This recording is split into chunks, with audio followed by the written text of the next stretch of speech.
Hey everybody, The Real Behemoth here, back in with another video for Heroes of History. Today we are going to talk about campaign. So this is a new player guide, episode 6, I believe. We've talked formations, we've talked elemental advantages, we've talked about hero types, and a couple of other different areas of the game. But now let's talk about campaign. So campaign is a crucial thing in this game.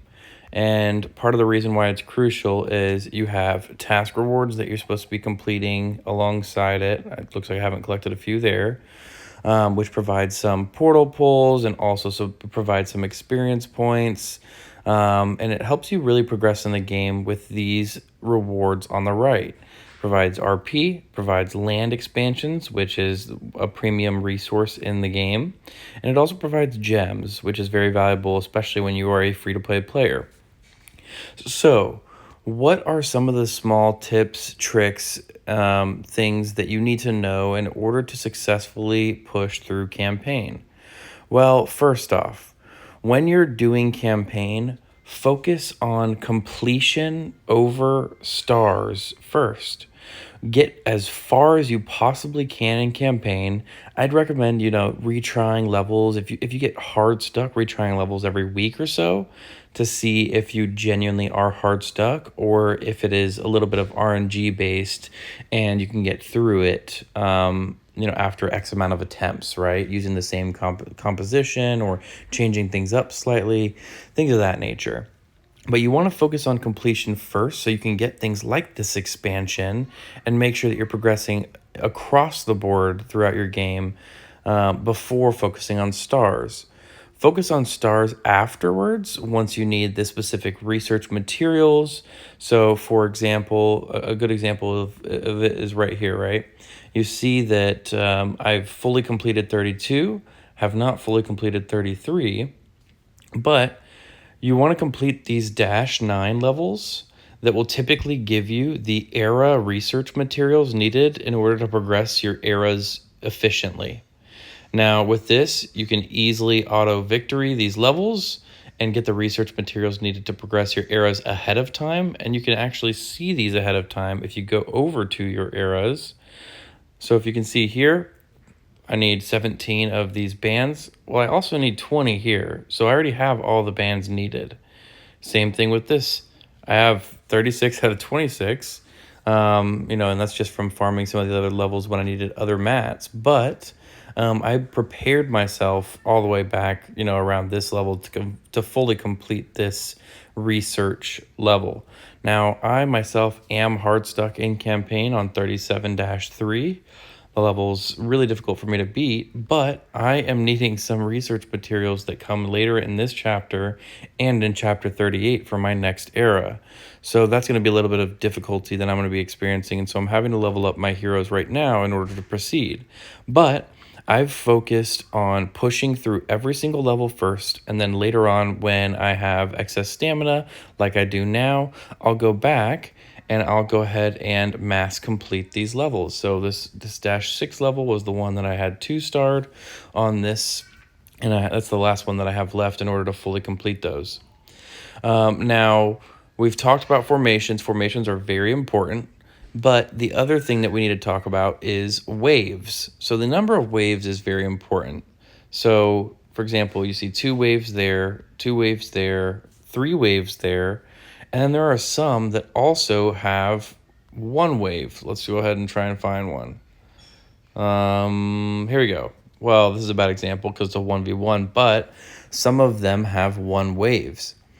So, looking into it, for the 1 wave type of levels, you're going to want to primarily use a non-survival based team. So, whereas you're going to need a survival-based team on a 3-wave battle. Oh, here's a perfect example of a 1-wave. So on a 1-wave, you're going to want to burst it with damage. You see how many minions they have there? I'm not going to use the typical, things that I would use on a 3-wave battle. So in this scenario, I'd probably take out Hot Chip Soot and I'd add means, right? I want to burst them down very quickly in order to quickly complete it. I don't want to have a bunch of healers and have a bunch of tanks as I would in something like a 2 or 3 wave battle. On these 3 wave battles, you're going to want to have healers, you're going to want to have tanks in order to make sure that your team survives throughout all 3 waves. So you're going to have less damage, but you're going to also be able to save skills from previous waves, which is very highly recommended. So if you can, lose very little HP at the end of wave 1 after using some skills, they're going to have time to recharge up for that wave 2 battle. You pop all their skills once, maybe twice if needed, and then you save them again for wave 3. That makes completion a lot easier and a lot smoother. For wave 2 or for maps and areas with 2 waves instead of 3, like this one, typically there are a couple of heroes. However, it's fully dependent on what strength is in each wave. So if wave 1 is going to be a little bit heavier in damage, and then wave 2 is going to kind of be a little bit easier and breezier, then you're going to still want to go with a burst type of team, maybe with somebody like HoH who doesn't have a ton of heals, but provides that additional focus for you guys to pop more skills off. And if they have a stronger wave 2 than wave 1, you're going to want to run more of a heal type base team in order to make sure you have skills saved and whatnot for the second battle, and so your heroes don't die from the damage they've already taken in wave 1. So those are a couple of small tips and tricks that I've wanted to share with you. You're going to definitely want to prioritize those -9 levels, but you're also going to realize that you aren't going to have the materials later on if you're not still farming for these types of materials early on as well. So focus on completion first, focus on stars second, and make sure that you're preparing later on as you've already progressed and you have enough saved for your eras and your era progress. For a while, or 3 or 4 checkpoints, you're going to want to go back and farm some ascension materials so that you're not stuck on that portion of things, because it is chance based. There's only a 20% chance of me pulling this on the top one, 15% chance on these. So you're going to want to make sure that you're not going to screw yourself over in that sense. Now, some of the primary or main focused heroes that you're going to want to use, I'm going to go through star levels, and we're going to start on the low end. So at the beginning of the game, some 2 stars are still going to be very useful. I remember using Tewero for his light shield at the beginning. I used Titus for a little bit of his tankiness. Hassan Pasha is going to be very solid early on if you do not have Otto von Bismarck. He is a tank taunt type. His charge is very long, so keep that in mind. But with his taunt, you're going to be able to pull everyone in still and still be able to have your heroes deal a massive amount of damage. And if you have a healer, it shouldn't be a problem with his charge time. Another one that I used early on for campaign, Naya. Naya, I know of people that are still using her in Grandmaster of Treasure Hunt. So her heals don't go away, her investments don't go away. Definitely recommend that you invest in her. Both of these heroes are used in high-level treasure hunts, so you can't go wrong with those investments. Eric the Red, similar as to the other two. He's going to be your buffer. He's got a very fast initial charge, and he increases your attack by 50%. You're going to want to place him in that back middle position in order to hit all of your heroes. However, his second charge is long, so he's really going to be more for that burst type team, or for that initial wave you save, and then you save for the second wave early on, and you're able to have him pop later on. Chiome is another great example of an early campaign hero for 2 stars. I used her to 3-star Tesla 15 for purple. So she's another example of a hero that doesn't go away. You're definitely going to use her throughout the game, and I highly recommend it. She's going to be primarily used against heroes, and her charge time is very fast, and so you're going to see her pop off. So if you have her with a buffer like Eric the Red, there's even opportunities and chances for her to one-shot your heroes that you're facing. Some others for early campaign are going to be obviously Leonidas. You get him as your first hero. He's going to be that stomp stun, but he's going to do decent damage, and he has a little bit of tanking ability as well. Herman, early on, early game tank. Karl Marx, he's going to be that crucial early on debuffer, especially if you have a taunt tank. He's going to be absolutely crucial. He almost mitigates he basically mitigates half the damage that you're taking. Honestly, even more than half when you factor in his accuracy. But you got to keep in mind, he targets the biggest cluster, and it's in a range of 2. So you really primarily want him with a taunt tank, but even if you don't have a taunt tank, he's still absolutely useful. Additionally, for early on hero battles, William Tell is absolutely awesome. When you do pull Otto is going to be able to carry you through for very, very far in campaign. I mean, I know some people that use him even in the 30s, in chapter 30 plus. So you're going to definitely want to make sure that when you get him, you level him. Obviously, Ashaka, he's going to be the Naya replacement. So I would recommend that you use him even alongside Otto. Pythagoras, he just got a nerf in the game, and so his burn damage just got nerfed by, I want to say 6x, by a 6x multiplier. So keep that in mind when you use him, but he's still a very solid damage dealer. And his investment doesn't go away because you're going to use him in treasure hunt teams later on the high-end tiers, and in Tesla. He's going to be one of your main damage dealers for blue Tesla. Artemisia, paired with Edison, she comes in very clutch. She deals a decent amount of damage to your minions and in a large range. Jane of Austen for 4 stars. She's going to be great against your hero types. I never had a use for her myself, and only because I pulled Cleopatra relatively early into the game. So I never focused on her, but she's going to be absolutely awesome, especially if you don't have Cleopatra, against those hero type teams. Now, moving on to some of the other 4 stars. Plato is going to be your Karl Marx replacement. He debuffs significantly less in terms of the percentages, but he hits the whole field instead of a range of 2. Margaret is going to be one of your primary 4-star buffers. She is absolutely crucial in the game. She's crucial for blue Tesla. She's crucial for treasure hunt. Great all-around hero. Definitely recommend that you use her. Attila can be used as an off tank with his heals. Tomo, she's going to be that Leonidas replacement for that AoE damage. Very solid hero. Now, in those longer type of waves, might as well go ahead and do this. I'm going to forget later on. In those later on waves, you're going to want some crowd control. He provides a decent stun. It's only 1.25 seconds, but with his burn, he actually deals some damage as well. Definitely recommend that you upgrade him. For Tiger Lily, great paired up with Washington with his Soul Link ability. And she has a cleanse. So if you're versing somebody that deals burn damage or that debuffs you, specifically against those hero battles, she's going to be a very crucial healer, and her heal is actually very powerful as well. Hot Chips, while we're talking about healers, she increases the focus. So if you want to do more damage quicker, if you want to pop another taunt quicker, she's going to be another very, very solid healer to have and push in campaign.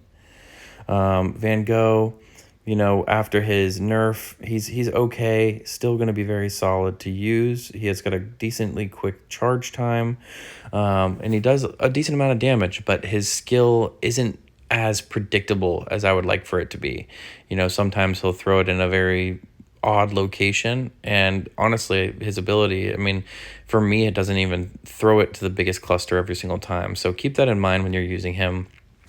Edison is going to be a campaign god early on.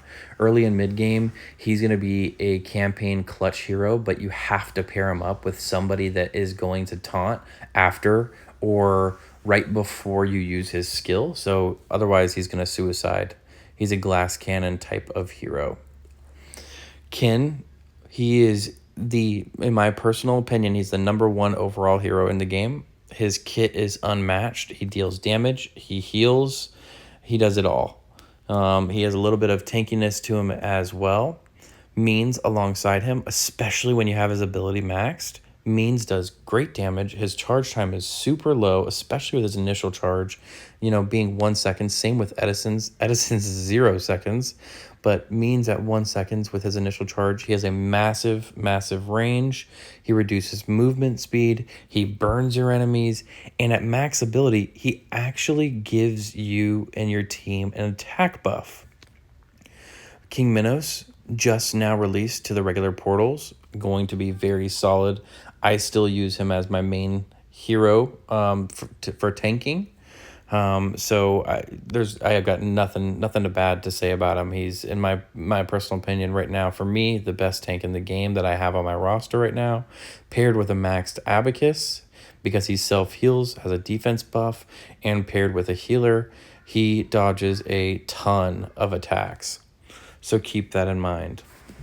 Ramses will be a good buffer, but, it's going to be that kind of Margaret replacement. Leonardo da Vinci, Einstein, I haven't used them much, so don't have a ton to say about them in terms of campaign. Lancelot will be okay. If you have him over-leveled, he can be utilized as a tank, but he's going to be up against those hero levels. I didn't use him too much in campaign. Abe Lincoln, I used him occasionally in campaign. He is a very, very niche type skill with his invincibility, and you have to use it on a very, very specific, on very, very specific levels. So keep that in mind. Ben Franklin, I used him throughout a majority of the campaign. I did get him, I want to say closer to mid-game, but he's good against minions and good against heroes. I like his accuracy and attack speed debuff along with an attack debuff. So he, really affects all portions of the game, and he's going to be an arena champ as well. Washington, again, similar to Abe, I used him occasionally throughout a couple of levels when Minos was not viable. And that's typically against a Robin Hood, a William Tell, those types of campaign levels where they're just going to one-shot your back line. I used him paired with Hatshepsut in order to get him to charge a lot quicker, and that was very successful. Napoleon, he was one of my first heroes in the game. I've got a sweet spot for him. He does it all. He tanks, he deals damage, he debuffs the enemy and reduces their accuracy, and he gives your friendly units evasion. So I loved him as my off tank. I paired him a lot with Minos, with Franklin, with Kin. So I found some serious love for him. Robin Hood, the occasional use when you're really trying to take out some heroes that seem to be a little bit tankier on the back end when your campaign levels are getting more difficult. Didn't use Wallace at all in campaign. Medusa, when I received her, I've used her in almost every single level of campaign since, trying to get her ability to level 30 in order to get that range increased to 3. But her poison damage and her stun is massive. She was a massive clutch unit for me to get. I paired her with King Minos. So King Minos taunts, she pops off, stuns them. And then I'd save my Cleopatra for right after. And I'd have her mind control them and kill themselves. So that worked like a charm. Joan of Arc, I used occasionally on those burst one wave type of campaign levels. And with her ability at 20 plus, she really became clutch for me. Cleopatra, she is going to be one of, if not the most useful in campaign. She's going to be used against all levels of campaign, and specifically for the later levels when you're having those 1v1s or 3v3s or 2v2s in your campaign levels. She is crucial and a must-have. Otherwise, it'll be very difficult for you to complete. You're going to need level 120 plus heroes easily in order to bypass those levels without her. So she is crucial. You want her at ability level 20 minimum. And against those 1v1 levels, you're going to want the Aquila standard instead of something like the Abacus. So, but you definitely want Cleopatra. She, along with Kin, along with Minos, are going to be crucial for campaign progression. So an example of the 1v1 here would be on 36. On 36-3, you're going to 1v1 this Lancelot. This Lancelot is level 105. I was able to beat this level with a level 100 Cleo, ascended after that level 100 marker with a maxed Aquila standard relic and ability level 20. So that was about the bare minimum, and I needed to get lucky with my critical hits. So it took me about 20, 30, 40 tries in order to even bypass this level. That Lancelot hits hard, he hits fast, and Cleopatra is one of the only heroes that are going to bypass this level.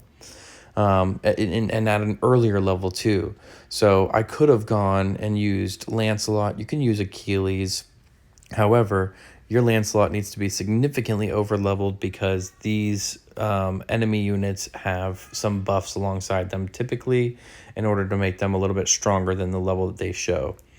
So I hope some of these tips and tricks are helpful. I hope going into some of those crucial heroes and by stars was helpful for every player in the game, whether new player, mid player, or an old player.